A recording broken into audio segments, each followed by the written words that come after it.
Finally আজকে 3rd September আর এখন ঘড়িতে বাজে 12:15, মানে দুপুরবেলায় আমরা এখন চলে এসেছি যে মণ্ডপটার সামনে, সেটা হচ্ছে আহিরিটোলা যুবকবৃন্দ। আর এইখানে আমাদের অমিত ভাই বাওয়াল করছে, কিছু বলে যা। এরকম মজা চলতেই থাকে আমাদের ভিডিওতে। তবে যেটা বলছিলাম, আহিরিটোলা যুবকবৃন্দের প্যান্ডেলটা ঠিক এইখান থেকে কিন্তু শুরু হচ্ছে এবং এইখান থেকেই আমি দেখতে পাচ্ছি বেশ কিছু আয়রন স্ট্রাকচারের কাজ কিন্তু চলছে। তার সাথে এখানে খুব সুন্দর করে একটা হাতের যে কাজ, আমরা যে নকশা করি সেই নকশার মতো একটা কিন্তু ডিজাইন আমি দেখতে পাচ্ছি এই জায়গাটা। এই হচ্ছে তাদের ব্যানার, মানে পোস্টারটা এখানে রাখা আছে। এবার কিন্তু তাদের 54তম বর্ষ। এই হচ্ছে ব্যানার, দেখো লেখাই আছে 54তম বর্ষ আহিরিটোলা যুবকবৃন্দ। 54তম বর্ষের আহিরিটোলা যুবকবৃন্দের থিম হচ্ছে কল্পিত কল্পনা এবং শিল্পী হচ্ছে দেবজ্যোতি জাল। আর দেবজ্যোতিদা, আমি যদি খুব ভুল না করি, গত বছর আহিরিটোলা সার্বজনীনের প্যান্ডেলের দায়িত্ব ছিলেন। এই বছর কিন্তু একদম পাশের পুজো আহিরিটোলা যুবকবৃন্দে তিনি কিন্তু চলে এসেছেন। আশা করছি এবছরের কাজটা কিন্তু গতবারের থেকেও খুব ভালো কিছু হবে। এবং আমরা যখন খুঁটি পুজোয় এসেছিলাম তখন কিন্তু আমরা জানতে পেরেছিলাম এইখানে যে মেন যে থিমটা, যেটা নিয়ে কাজ হতে চলেছে, সেটা কিন্তু অ্যাকচুয়ালি আলপনা কেন্দ্রিক। এখানে বেশ কিছু কাজ আমরা দেখতে পাবো প্যান্ডেলের ভেতরে।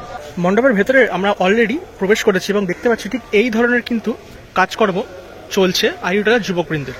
এবং তোমরা যদি এই জায়গাটা একটু ভালো করে লক্ষ্য করো তাহলে তোমরা বুঝতে পারবে খুব নিখুঁত একটা হাতের কাজের এই লোহার স্ট্রাকচারটা কিন্তু দাঁড় করানো হয়েছে এবং সমস্তটাই কিন্তু আলপনা কেন্দ্রিক। মানে আলপনা আমরা যেটা বাড়িতে করে থাকি পুজোর সময় হোক বা যে কোনো শুভ অনুষ্ঠানে, সেই সমস্ত আলপনা কেন্দ্রিক কাজকর্ম কিন্তু এই লোহার আয়রন স্ট্রাকচারগুলোতে কিন্তু করা হচ্ছে। এবং এইখানেও তোমরা যদি দেখো সুন্দর করে কিন্তু প্রথমে আঁকা হয়েছে এই একটা ব্যানারে, তারপরে ওপর থেকে কিন্তু আয়রন স্ট্রাকচারগুলো কিন্তু কাটা হচ্ছে, প্রপার ঝালাইয়ের কাজকর্ম কিন্তু চলছে।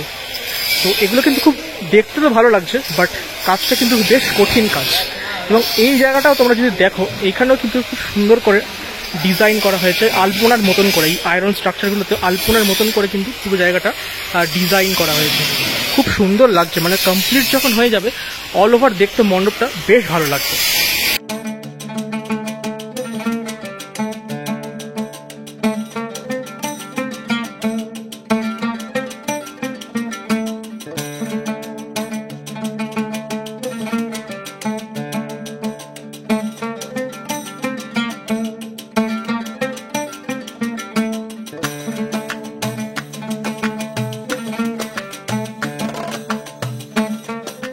আমরা এসেছিলাম সেই খুঁটি পুজোতে, তখন আমরা থিম জানতে পেরেছিলাম কল্পিত কল্পনা।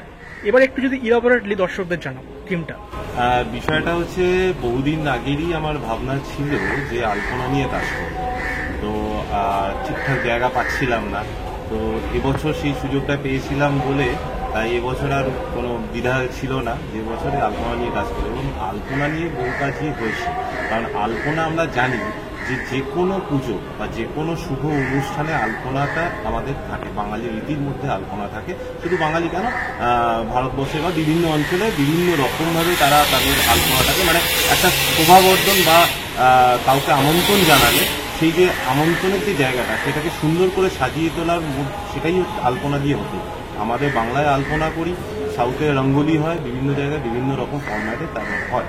তো আমাদের যে বাংলার যে আলপনা, সেই আলপনাটাও আবার দু রকম আছে। একটা হচ্ছে বাংলার পটচিত্র আকারে যে আলপনাটা হয়, যেটা প্রচলিত যে আলপনা, আমাদের মায়েরা যে আলপনা দিয়ে অভ্যস্ত। আর একটা সেই আলপনাটাকে আরো সুন্দর করে, মানে শান্তিনিকেতনে অবন ঠাকুর, নন্দলাল বসু এবং তারপরে সেই সময়কালে তাদের একটা ধারা, এবং সেখানে একটু বিদেশি আলপনার প্যাটার্ন, প্রকৃতি এবং তার জিনিসপত্রগুলোকে নিয়ে, ফুল পাতা এগুলো নিয়ে যে আলপনার যে ফর্ম্যাটগুলো করা হতো, সেইটাকে একটা ধারা আছে। তো আমি মূলত সেই শান্তিনিকেতনের আলপনার ধারাটাকে নিয়েই কাজ করছি এবছর। তো এখানে আলপনাটাকে চিরাচরিতভাবে যেভাবে আমরা দেখে অভ্যস্ত, যে দেওয়ালে বলো বা মাটিতে বলো যে রং তুলি, বা আগেকার দিনে আমাদের মায়েরা যেটা চালের গুঁড়ি দিয়ে যে আলপনাটা দিত, সেইটা না করে সেটাকে লোহার ফরম্যাটে করছে, মানে পুরো বিষয়টাকেই লোহাতে কনভার্ট করা হয়েছে। দর্শকদের জন্য কবে ওপেনিং রাখছে? দেখো, এখন পুজো তো মোটামুটি মহালয় থেকেই পুজো চালু হয়ে যায়, তো সেই চাপটা আমাদেরও আছে। তো ইচ্ছে আছে মহালয়ার দিনটা পেরিয়ে, মানে দেবীপক্ষের প্রথম দিন থেকেই আমরা দর্শকদের জন্য খুলে দিতে পারি। কিন্তু ওই দিক থেকে এন্ট্রি হবে, তারপরে এইখানের পোর্শনটা তোমরা যখন দেখবে, তারপরে ঠিক এই জায়গাটা থেকে এসে মূল যে মণ্ডপ সেখানে তোমরা প্রবেশ করবে। এবং এই যে জায়গাটা দেখতে পাচ্ছ, এই জায়গাটায় কিন্তু বেশ কিছু আয়রন স্ট্রাকচার রাখা আছে এবং হোয়াইট একটা কালার আমি দেখতে পাচ্ছি কোডিং করা আছে, যেখানেও কিন্তু বেশ সুন্দর করে হাতের আলপনার যে ডিজাইন সেগুলো কিন্তু বিভিন্ন ধরনের আলাদা আলাদা ডিজাইন কিন্তু প্রত্যেকটা জায়গায় আমরা দেখতে পাচ্ছি। সত্যি বলছি খুব নিখুঁত একটা কাজ। এই কাজগুলো কিন্তু দেখে অনেকটা ইজি মনে হলো, করতে কিন্তু অতটাও ইজি না, খুব কঠিন একটা কাজ। একটা ফর্ম কিন্তু আইডলটা যুবক বৃন্দ দুর্গাপুজোয় আমরা এবছর দেখতে চলেছি দেবজ্যোতি জানার হাত ধরে। এবং তার সাথে এই যে জায়গাটা দেখতে পাচ্ছ এটা হচ্ছে প্রতিমার সামনে, এবং প্রতিমার সামনে এই একটা যে পোর্শনটা আছে, বড় গ্যাপ আছে, এইখানেও কিন্তু একটা সুন্দর একটা জিনিস হতে চলেছে, সেটা তোমরা দুর্গাপুজোয় আসলে আরো ভালো বুঝতে পারবে। আর এখানে যে এই যে ফুলগুলো দেখছো প্লাস্টিকের, এগুলো কিন্তু শিউলি ফুল হিসেবে ব্যবহার করা হবে মণ্ডপের গায়ে।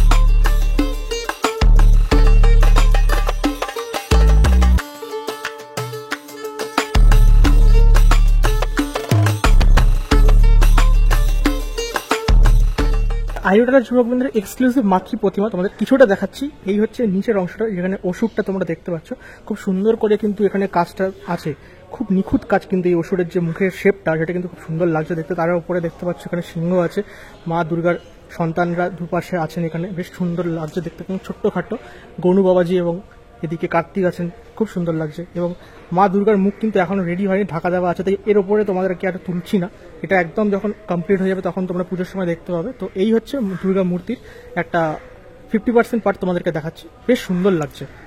যুবকবৃন্দের প্যান্ডেলের কাজ তো তোমাদেরকে দেখালাম এক্সক্লুসিভলি, এবং এইখানে যে কাজগুলো এই মুহূর্তে চলছে এটাও কিন্তু তোমাদেরকে এক্সক্লুসিভলি পুরোপুরি দেখাচ্ছি আমার চ্যানেলের মাধ্যমে। সেটা হচ্ছে মণ্ডপে যে অ্যাকচুয়ালি আলপনা সংক্রামিত যে কাজগুলো হচ্ছে তার কিন্তু এখানে মেন কাজকর্ম চলছে। প্রচুর কিন্তু এখানে মহিলা থেকে শুরু করে পুরুষ প্রত্যেকে কিন্তু কাজ করছেন এখানে। আর এখানে আর একটা জিনিস যেটা ভালো লাগছে, এখানে কিন্তু বয়সের কোনো কিন্তু ব্যাপার নেই, বিভিন্ন বয়সের মানুষ কিন্তু এই পুরো জায়গাটায় কাজ করছে। এবং এই যে জিনিসগুলো তোমরা দেখতে পাচ্ছ এই মুহূর্তে, এগুলো কিন্তু অ্যাকচুয়ালি যে লোহার কড়াই হয়, সেই লোহার কড়াইয়ের মধ্যে এই আলপনার কাজগুলো কিন্তু এখানে সকলে করছে। এবং অত্যন্ত সুন্দর আলপনার কিন্তু কাজকর্ম চলছে। দেখো এখানে কিন্তু প্রথমে আউটার স্ট্রাকচারটা করা হবে, তারপরে আলপনার মেন কাজ শুরু হবে। তো বেশ সুন্দর কিন্তু লাগছে ওভারঅল দেখতে। আইওটালা যুবকবৃন্দের এক্সক্লুসিভলি প্যান্ডেলের ভেতরের দৃশ্য এবং তার সাথে ঠাকুরের বেশ কিছুটা অংশ তোমাদের কিন্তু এই ভিডিওতে তুলে ধরলাম। আশা করছি তোমাদের খুব ভালো লেগেছে। বেশি করে শেয়ার করে দিও একটু ইউটিউবের ভিডিওটা, কারণ তোমাদের জন্যই কিন্তু আলটিমেটলি ভিডিওটা করা। এবং যারা এখনো পর্যন্ত চ্যানেলে ভিজিট করছো, ভিডিও দেখছো কিন্তু সাবস্ক্রাইব না করে চলে যাচ্ছ, তারাও একটুখানি সাবস্ক্রাইব করে দিও, তাহলে একটু মনোবলটা বাড়বে আমার। এবং কেমন লাগলো আইওটালা যুবকবৃন্দের এবছরের পুজোর থিম সেটা অবশ্যই কমেন্ট বক্সে জানাবে। আজকের মতো